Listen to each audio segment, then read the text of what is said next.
Hi, I'm Danny, a production engineer here at CloudNC. Here at our AS9100 accredited factory, a large proportion of our work mix is catered to aluminium aerospace structural components. Today we'll explore some techniques that we use to accelerate our manufacturing of these parts.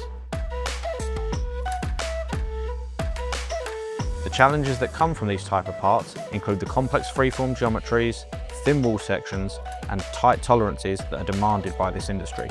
To achieve these demands requires navigating complex machining challenges, balancing the trade-offs of higher cycle times, achieving the target form accuracy, and eliminating non-conformance. I'd like to demonstrate how we tackle two of the key challenges: finishing of large freeform faces, such as those of aircraft skin interfaces, and the finishing of tight tolerance radii and walls while avoiding tool blending, while minimizing cycle time and maintaining a high process reliability.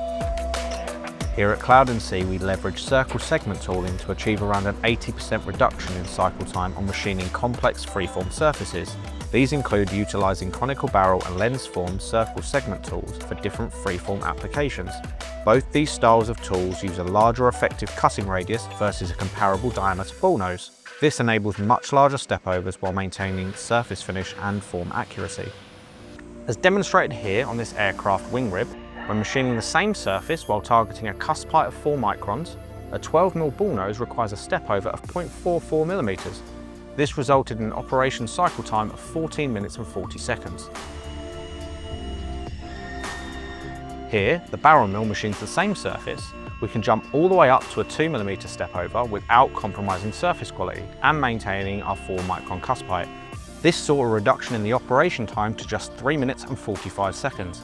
A 75% time saving on this operation alone. Another way in which we minimise the risk of non-conformance while cutting cycle time and improving part quality is by leveraging tapered ball mills for internal freeform walls and corresponding floor radii. Using a tapered ball mill, we swarf the internal wall surfaces efficiently and with excellent surface quality. Instead of relying on blending between different tools, which may compromise part features, with gouging or excess material left behind, we scan out the floor radii with the same tool, giving us a much greater security on how each feature is finished. As production engineers, we leverage these tools as part of our arsenal to enable us to confidently hit the tight tolerances required for aerospace components, while reducing cycle time, maintaining stable accuracy, and unlocking better operational efficiency.